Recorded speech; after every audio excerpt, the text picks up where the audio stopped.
Greetings, royal family, and welcome to another message by the Honorable Yahweh Beit Nun Sophie Yahweh.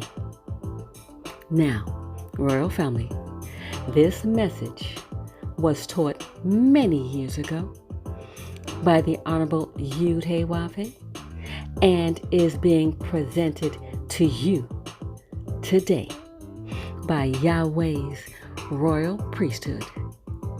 Remember to like, share, and subscribe to our channel. Visit us at Yahweh's royal priesthood, www.yahweh144000.com. And also, royal family, join us at the University of Yahweh, where classes are designed for the Godhead. Visit us at www.universityofyahweh.org. Also, royal family, listen to our weekly podcasts by the University of Yahweh, found on most podcast platforms. We look forward to you being there as well. Enjoy, royal family.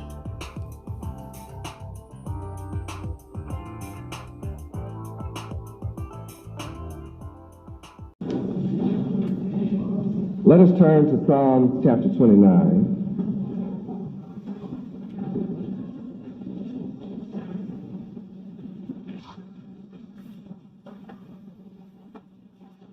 Psalms chapter 29, verse 2.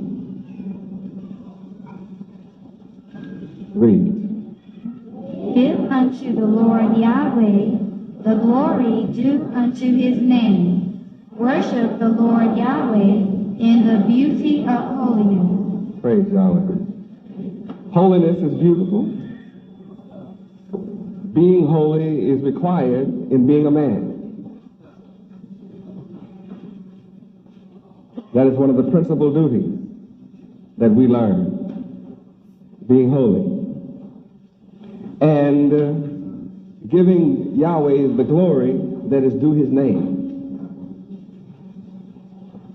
When we learn about the name Yahweh, we learn about natural qualities. We learn the attributes that belong to us. Yahweh, as the agent of nature, cooperates in all human activity.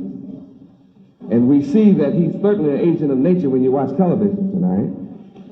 Yahweh, the God of Israel, is terrible in the Atlantic.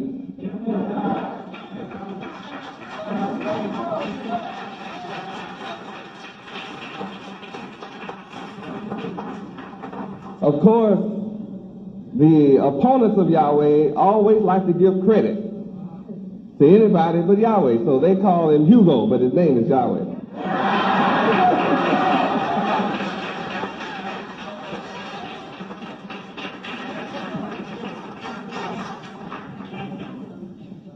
And they're trying to make him, a hermaphrodite too. He's got another one behind him called Iris, but it's still Yahweh. Now I'm going to prove that to you. There's a scripture that says Yahweh has his way in the storm. Where? Nahum 1, 2, and 3.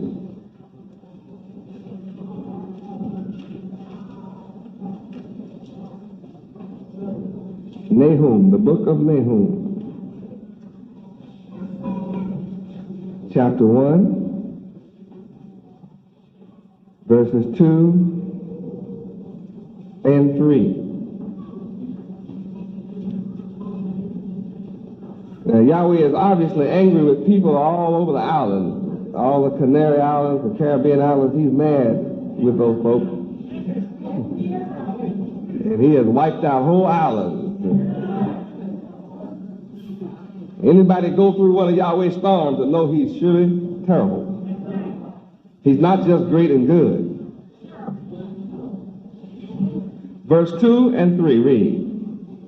Yahweh is jealous, and the Lord Yahweh revengeth. The Lord Yahweh revengeth, and is furious. The Lord Yahweh will take vengeance on his adversaries, and he reserveth wrath for his enemies. Well, he's a little angry with the U.S. too. Any God in his right mind would have to be angry with America to put drugs as a God instead of the Creator, to worship false snow instead of the natural snow. You know, cocaine, snow, you know. It causes Yahweh to rain fire and brimstone from heaven. Fire and brimstone means brimstone is a rock. And when you set it on fire, it's called fire and brimstone. So that's crack. You know, you set crack on fire. And he's using it to destroy people who don't want to worship him. And since the so-called black men of America are the children and family of Yahweh, then he's using these plagues to destroy black people in America in a devastating manner. They have no excuse for not knowing the name Yahweh, because I went around personally 2 years in a row, and I went to every drug area of the city and every ghetto of this country and proclaimed the name Yahweh and gave away free literature, and it was dangerous. They were having gunfights, but we always went through with ease. Had to stand behind the building a few times, but we made it. And we know they know Yahweh is God.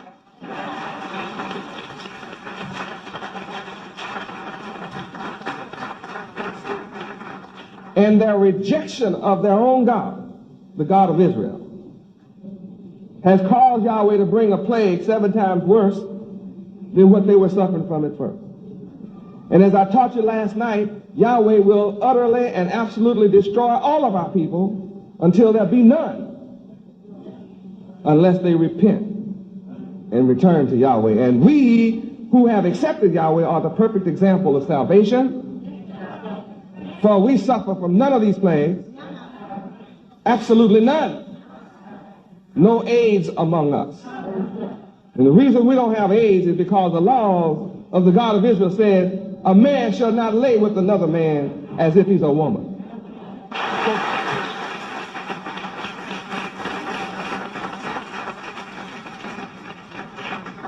Now let's go on with our proof. Verse 3. Read. The Lord Yahweh is slow to anger. Now just because Yahweh has let us get away with the wickedness we have done doesn't mean he's not going to call you to account. He's slow to anger. That means that people can just do wicked, and it just seems like they're never going to be called into account. Perfect example was Noah. Noah taught 120 years. Told the people, Yahweh's going to destroy you for your wickedness. They laughed at Noah. They made fun of Noah. Even when it started raining, they said, it always rains. That's why people are today. Well, hey, you know. When you see the plagues of Egypt upon America, people, they call out their scientists. They call in the magicians to explain it away and do a little magic. Well, see, it's a greenhouse effect, see.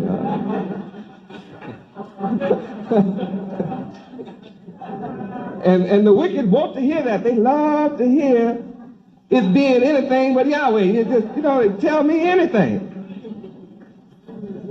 so that I can keep on doing what I'm doing. Yahweh is killing you for being booty brothers. Well, see, we have some pills now we're working on that can slow it down. You won't die from AIDS so fast. You can die more slowly. Don't take this as a chance to straighten up. They take it as a license to continue.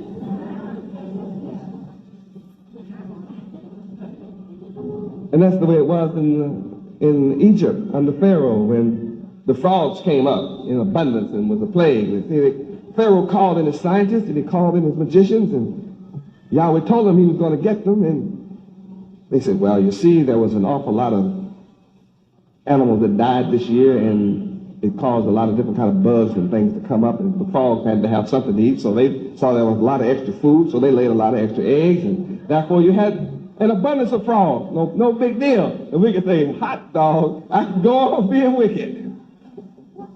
Not God after all.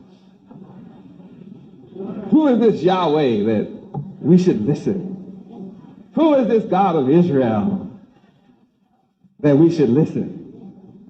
Well, in the end, as Pharaoh was sinking in the Red Sea, he said, I know who this God is, Yahweh, and he drowned. It's a little late when the wicked find out. But it's important for us to understand Yahweh is slow to anger. But that doesn't mean he's not going to get angry. Let's read that again. The Lord Yahweh is slow to anger and great in power, and will not at all acquit the wicked. Don't worry about the wicked. Yahweh is not going to acquit the wicked. Now, the wicked may go to court. He may shoot and kill one of you and take himself to court and hold himself not guilty.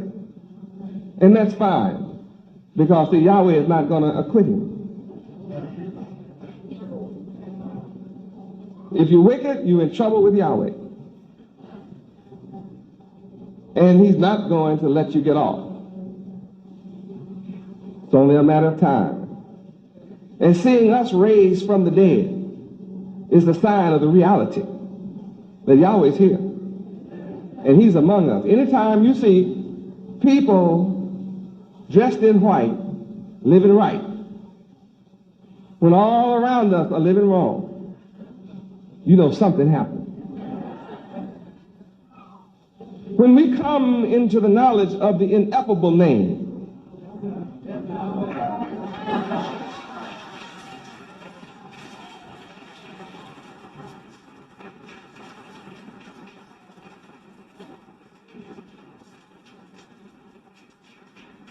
and when we come into the knowledge of the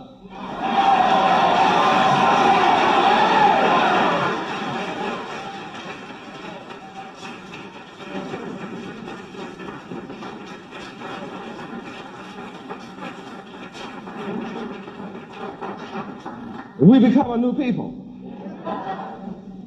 And knowledge of the excites us.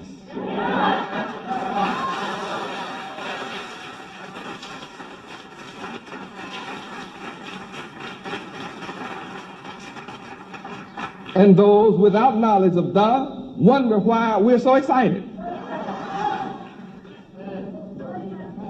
But that's a secret.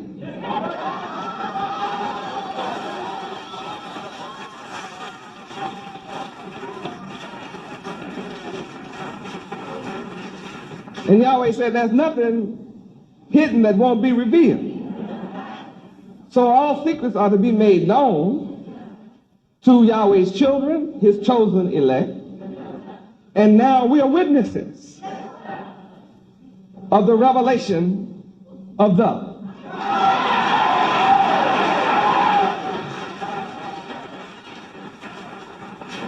Praise Yahweh. And those without this knowledge are amazed at us. But you don't have to stay amazed. You can be a part of this. And one of the evidence of our receiving this knowledge is in our actions. It's in our lifestyle. It's in our mindset. It's in our accomplishments. It's revealed through our blessings. And it enables us to bless all the nations of the earth. We are born to bless all the nations of the planet Earth.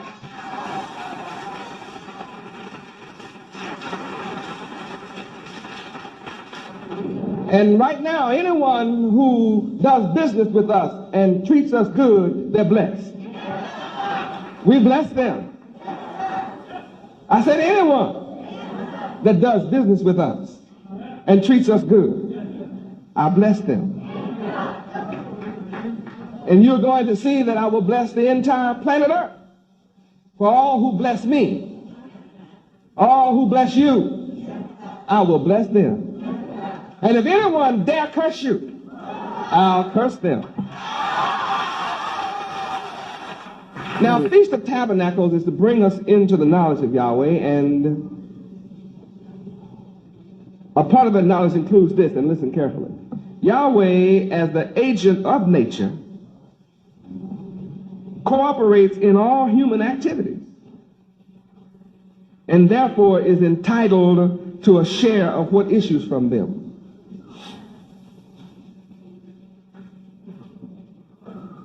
Yahweh is entitled to a share of what he created. Here comes man who is not worthy of anything, has nerve to tax you out of existence. Imagine that. He goes beyond God. He goes all past what Yahweh requires. Yahweh only requires 10%. These jokers will tax you 48%, 38%. I mean, that's a shame. That's wicked. A bunch of parasites. People go out and work, and these dogs sit up in an office and just write on a piece of paper they're taking 38% from your labor. That's on the first shot. You think that's all? He taxes your income. Then he taxes the tax on the income. Then he taxes the tax of the tax on the tax of the tax of the tax of the income.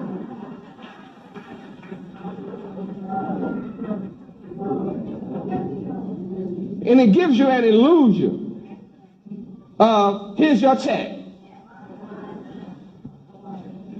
And here's what we're going to allow you to take home.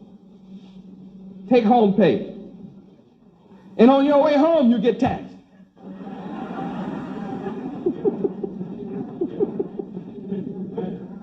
You stop to pull into you stop at the service station and you put some gas, it's gasoline tax. You're so tired of tax, you thought you'd buy a pack of cigarettes to relax, and it taxed your cigarettes. So, my goodness, I'll just go home and relax with a can of beer. They tax the beer. But at least I ought to be able to relax and eat some steak or something. They tax the food. They've already overtaxed the water by polluting it, so you buy some and they tax it. Well, I'll go to my house and I'll relax from taxes, and the house is taxed.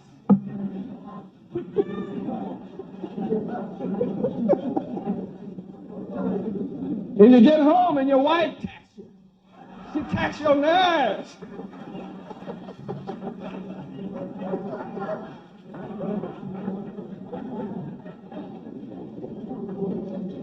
You say, well, I'll take a vacation, I'll get away from it all, and the ticket is taxed. Airlines tax you. Well, I'll just go to a hotel. I have to pay tax on my house. I'll go to a hotel. Lo and behold, they have a bed tax. Then there's a restaurant tax.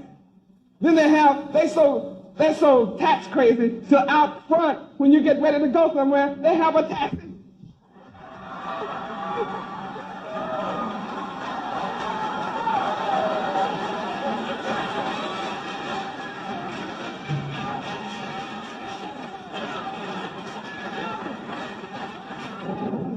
You'd be so paranoid every time somebody knock on the door, you say, is that the tax man?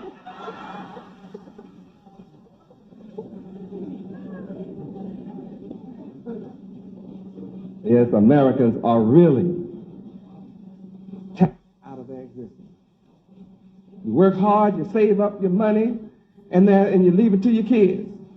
Guess what? Inheritance tax.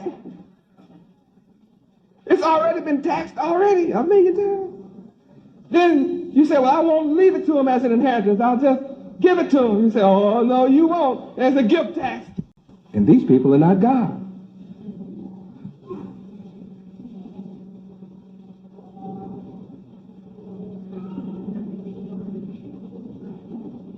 Look how they tax you. When it's all said and done, you're lucky to have 10% left for yourself. That's fact.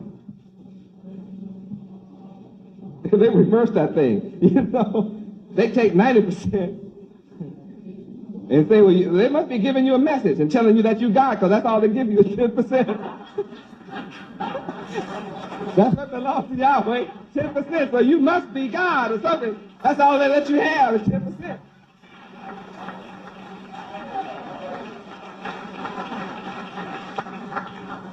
It's about time you figure out, you can look through the taxes and figure out who you are.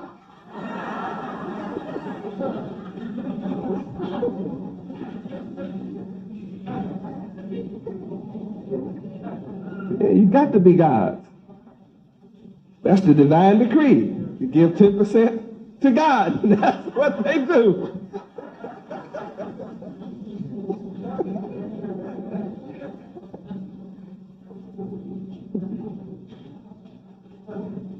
Certain portions of man's crop, livestock, and first fruits should be rendered to Yahweh as concrete retribution for the help that Yahweh gives to you.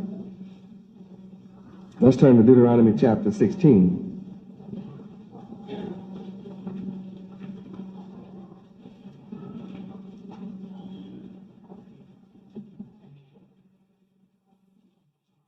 Deuteronomy chapter 16.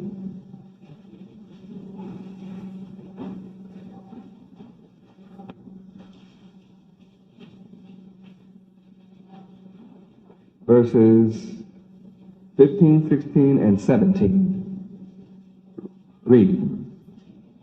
7 days shalt thou keep a solemn feast unto the Lord thy God Yahweh, in the place which the Lord Yahweh shall choose, because the Lord thy God Yahweh shall bless thee in all thine increase and in all the works of thine hands.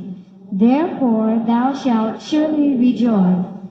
3 times in a year shall all thy males appear before the Lord thy God Yahweh in the place which he shall choose, in the feast of unleavened bread, and in the feast of weeks, and in the feast of tabernacles, and they shall not appear before the Lord Yahweh empty.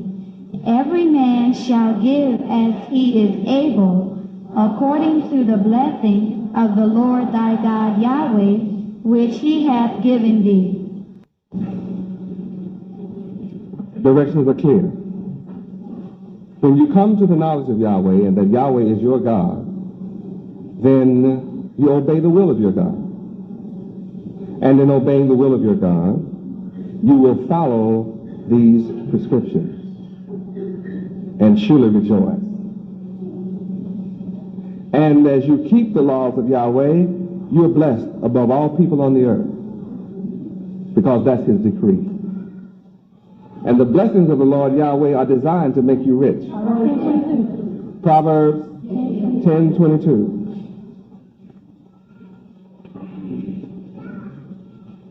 Proverbs chapter 10.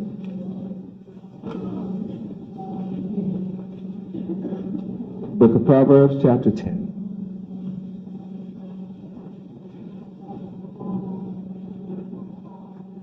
Verse 22. Read. The blessing of the Lord Yahweh, it maketh rich, and he addeth no sorrow with it. This is the way of Yahweh. To make you rich is his desire. And we who have submitted to the will of Yahweh, that's exactly what he's doing. He's making us rich without apology and no sorrow with it. He puts a difficulty in our faith, and then Yahweh moves the difficulty. Yahweh puts a problem in our face, and it seems very difficult. Then he solves the problem.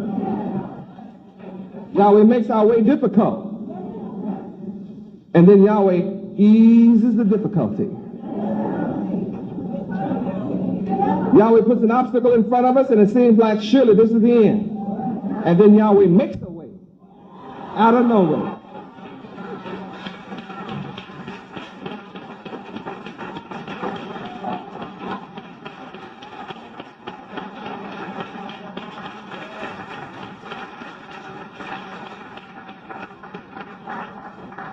So it's a blessing to know the will of Yahweh. It's a greater blessing to carry out that will. So the entire world must pay tribute to Yahweh for his unselfish and eleemosynary donations to all men. For Yahweh is the giver of light. And unless all men come and worship the King of Israel, they're not going to be blessed. Zechariah 14. Zechariah chapter 14.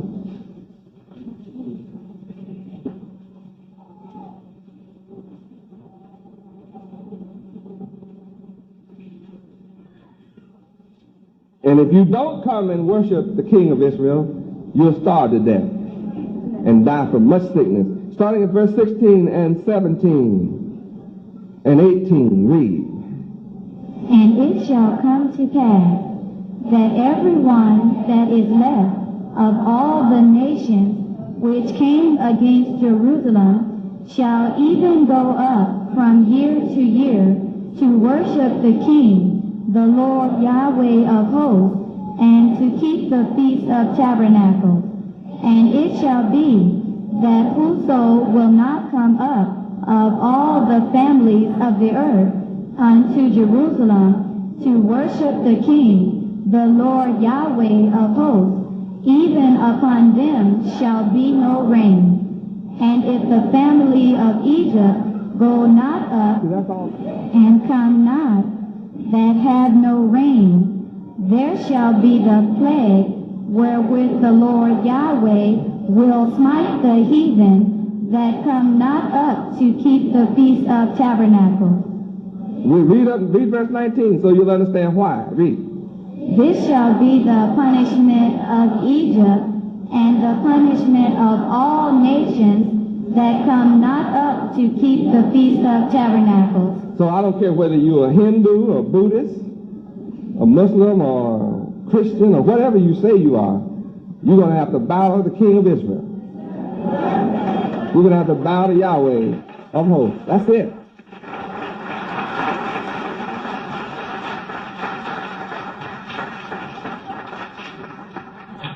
That's just the way it is.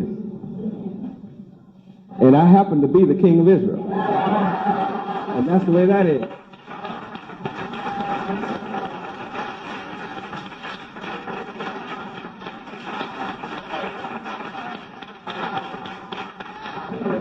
Some real slick reporters, they came and they interviewed me and they wanted to know, well, you're going back to Israel? Not anytime soon. Well, they're fighting over there. They may not want you to come in if I'm not worried about that.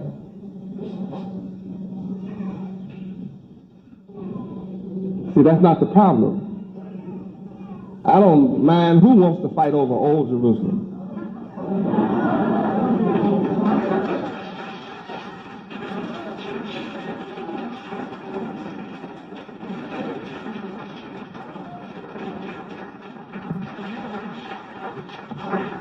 I'm not concerned who wants to die over old Jerusalem. I'm not about that. I'm not about old Jerusalem. See, let me tell you the one that I'm establishing. It's called New Jerusalem.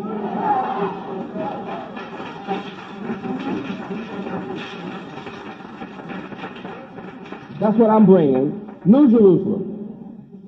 And guess where New Jerusalem is? In the Middle East? No. It won't be new unless I go to the Middle East. New Jerusalem is wherever I choose to place my name. And I choose to place my name in America.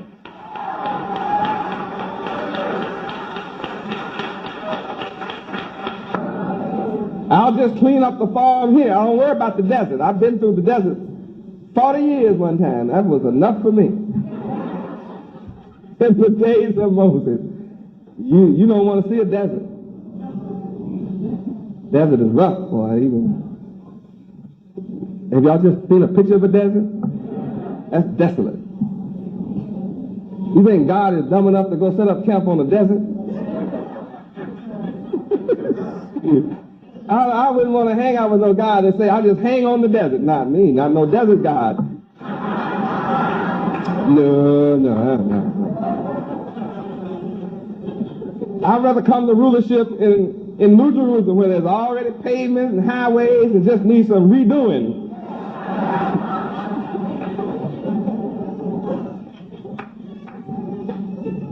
It's all about New Jerusalem and where I choose to place my name.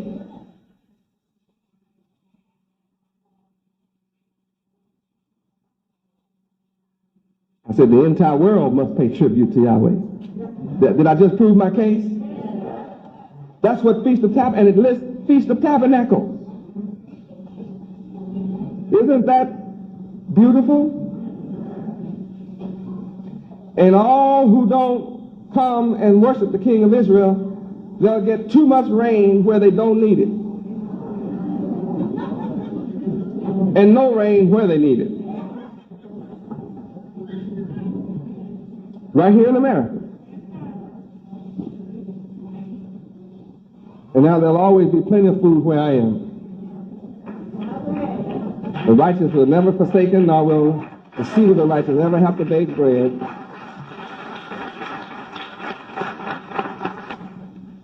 Yahweh is the eleemosynary God. He's the good God. He's the giving God. That's what I am. And in conclusion, the Feast of Tabernacles possesses both a seasonal significance and a historical significance, and carries both a universal meaning and a particular meaning for all the people of the earth. Isn't that amazing that Yahweh designed Feast of Tabernacles for his children to keep forever, while at the same time it's designed to bless all the families of the earth, all the nations of the earth. Isn't that interesting? That eliminates all other nations from being jealous of us being chosen by Yahweh. And in history, they've been jealous of us. Look at them. They're all rich, sophisticated, upright, upstanding people, moral and clean. We can't do anything to them because Yahweh has his arms wrapped around them, protecting them. Look at them. He has them all fixed up in a city. They got all the gold and the silver and the jewels and the money. And they get jealous of you when you have all that rich stuff. Huh? I hate those Jews, man. They got all the money. That's what people say on earth. Try to run them out of all countries because they got all the money. They got all the money. That's what they say. Well, they sure gonna have to get jealous of me because I'm going for all of it. All the money. And I don't want anybody following me that doesn't want all the gold and silver. Don't come near me with your poor self.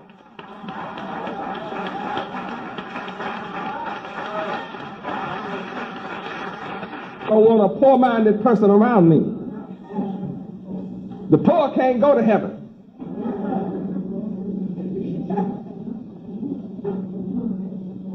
So, well, what about that scripture that said, blessed are the poor and the meek, for they shall inherit? Yeah, but you have to change. And you read where you have to change?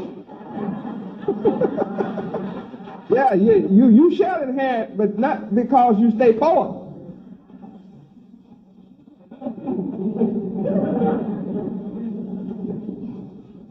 Can't you imagine how much hell it would be in heaven with a bunch of poor folk in it? Walking up to the angels talking about, loan me $10 till Friday, ain't it?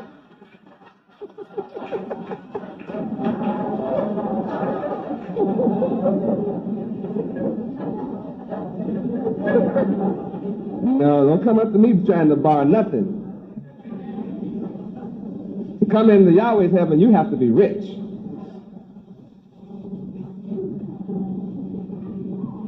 Oh, gosh, Yahweh been Yahweh?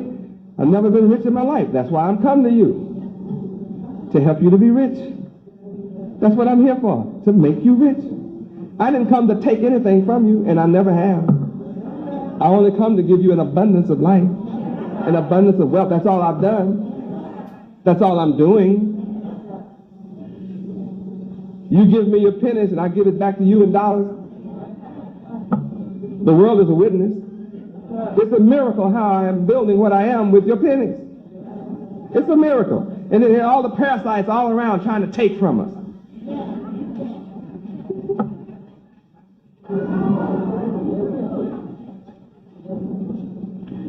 How many are ready for heaven on earth? Tired of wars and hell and hunger, and that's what I'm here to bring. Peace on earth forever. Can't have peace and be broke.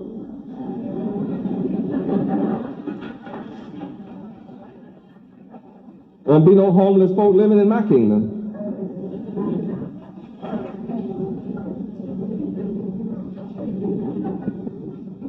I'll have all of them out. They'll be picking peanuts or something. You will not eat in the kingdom of heaven and don't work. Only man I found they'll listen to is Yahweh. Now they'll stop and listen to Yahweh. It's because Yahweh is God. He's the black man's God. He's your God. It's not important right now that he's the God of everybody. It's the point is he's your God. Yahweh really is your God. And the God of Israel is the only God. That's what you have to know.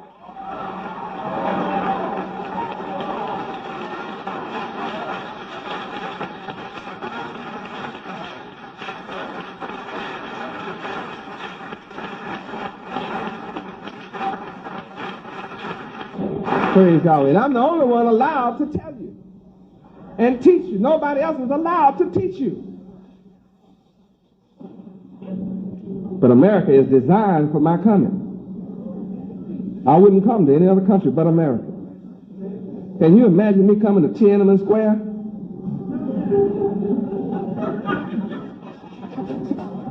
Huh? Nah, man, I don't speak Chinese.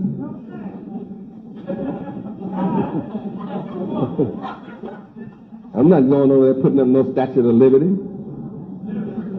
Not in China, I'm not. It's already here. All you have to do is take advantage of the opportunity. The opportunity for you to be righteous is wide open here. There's no law in America that prevents you from being good. There's not one law on the books of America that will stop you from being upright, ethical, moral, and honest, and honorable. There's nothing to prevent you from being an eminent people, a people of high repute.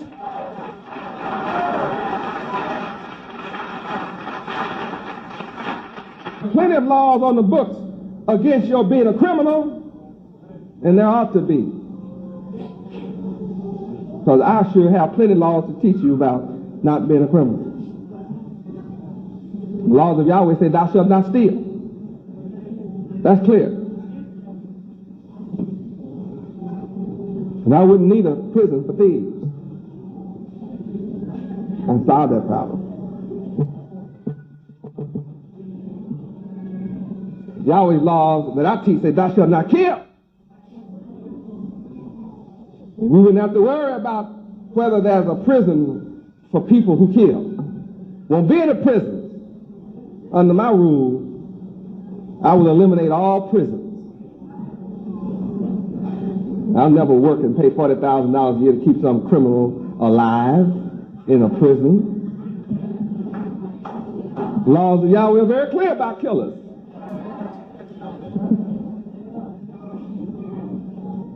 The only people who don't want to see Yahweh's laws in effect that solve all crime are those who get rich from criminals. The system of America is designed to get rich from criminal activity. It's designed for criminals. The only ones that have rights are criminals. Victims of crime don't have any rights right now. But there's opportunity in America for a crime-free society. Yeah, it's opportunity. America is wide open for an opportunity for you to have pornography wide open on every corner, have a whorehouse on every corner. That opportunity exists in America. If that's what the people want, they can all get together, vote it in. That's what it is. That doesn't mean Yahweh will condone it and let it last forever, but you have that opportunity. So you have an opportunity in America to have no pornography at all.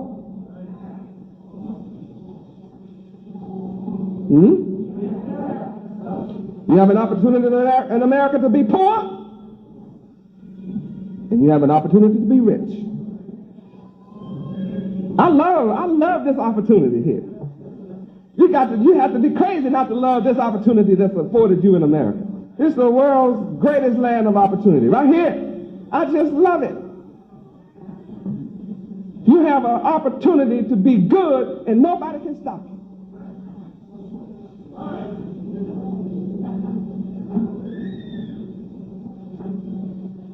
You have an opportunity to own Miami, to own Dade County. You can own every square inch of it if you want to. That's their opportunity.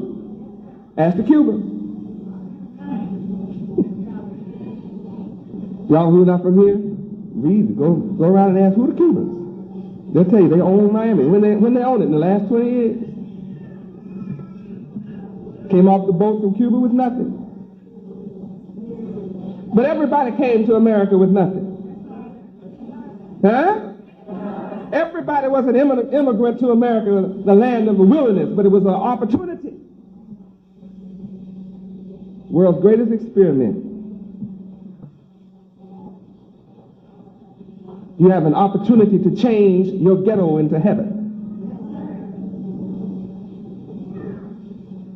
It doesn't have to stay a ghetto. You have the opportunity to change it. I'm changing it block by block to give you an example. I'm an example. My people who don't know Yahweh wanted to blame Reagan for having nothing. Now they want to blame Bush for having nothing. I accomplished everything I have under Reagan and Bush without help of either. Proving what? The opportunity is here in Yahweh. And that's what Feast of Tabernacles is all about, is to remind us of our history, which is our past. And by studying our history, we can see the pitfalls of when we reject Yahweh's laws, we were cursed, put in slavery, suffer. When we return to Yahweh, we're blessed. So I invite you to the season of blessings. You no longer have to be cursed. You can be blessed. All you have to do is come into the knowledge of God.